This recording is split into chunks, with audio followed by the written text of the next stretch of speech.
You are watching Aki's Craft Corner. Welcome to my channel. Let's make DIY pencil fabric choker. আমাদের প্রয়োজন খালি সুতোর reel, কড়ি, fabric কাপড়, আঠা, ডলি সুতো, জাম্প রিং, কটন বল, কার্ডবোর্ড, পেন আর কাঁচি।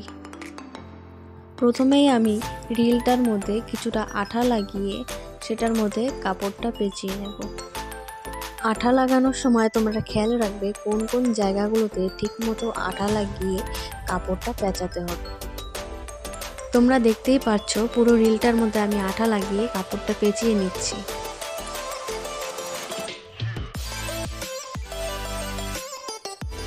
কাপড়টা পেঁচিয়ে নেওয়ার পর তারপর যে বাড়তি অংশটা থাকবে সেটা আমি একটা পেনের সাহায্যে রিলের ভেতরে ঢুকিয়ে দিচ্ছি। তোমরা ঠিক এইভাবে সেটা রিলের ভেতরে ঢুকিয়ে দিবে, নয়তো সেটা টার্সেল লাগানোর সময় বেরিয়ে আসবে।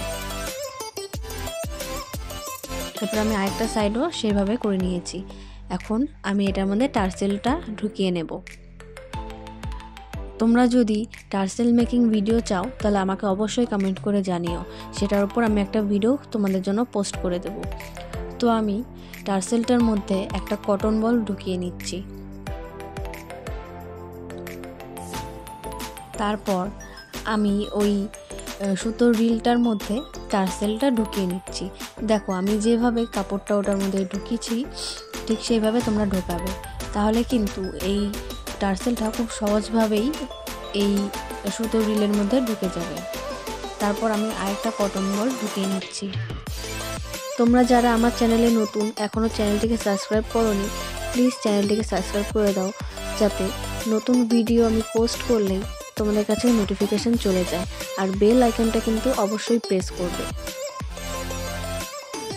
পেন্সিল চোকারে আমার সমস্ত বেসটা বানানো হয়ে গেছে। এবার মিডিল বরাবর আমি একটা কড়ি বসিয়ে দেবো। এই দেখো ঠিক এভাবে জাম্পিং দিয়ে এই কড়িটা বসাতে হবে। দেন কটন বলের সাইড বরাবর আমি একটা করে গিঁঠু মেরে নেব, যাতে কটন বলগুলো সাইডে না চলে আসে।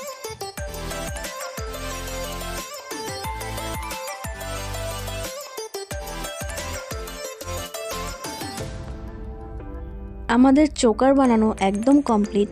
এবার আমরা ইয়াররিংস বানাবো। তার জন্য আমরা একটা কার্ডবোর্ডের ওপর ড্রপ শেপ এঁকে নেব। তারপর সেই শেপটাকে কেটে নেব। কেটে নেওয়ার পর বেসটা আমি কাপড়ের ওপর রেখে ড্রপ শেপ বরাবর আমি কাপড়টাকে কেটে নেব।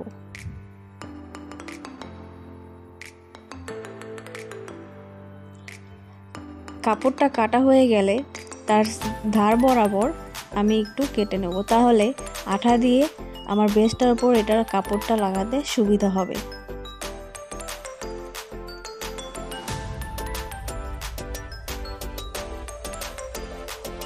তোমরা কে কোথা থেকে আমার ভিডিওটা এখন দেখছো প্লিজ আমাকে অবশ্যই কমেন্ট করে জানিও। আমার তোমাদের কমেন্টগুলো পড়তে ভীষণ ভালো লাগে। বেসের ওপর আমি আঠা লাগিয়ে কাপড়গুলো আমি লাগিয়ে দিচ্ছি। তোমরাও ঠিক এভাবেই কাপড়গুলো লাগিয়ে দেবে।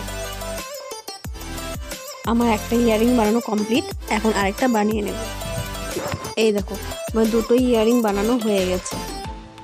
এখন শুধু বেসের ওপর কড়ি বসালেই কানের বানানো একদম কমপ্লিট হয়ে যাবে। কড়ি বসানোর জন্য তোমরা সবসময় B6000 আঠাটাই ইউজ করবে, এটা একদম বেস্ট। নেক্সট আরেকটা জুয়েলারি মেকিং ভিডিওতে তোমাদের সাথে আবার দেখা হচ্ছে।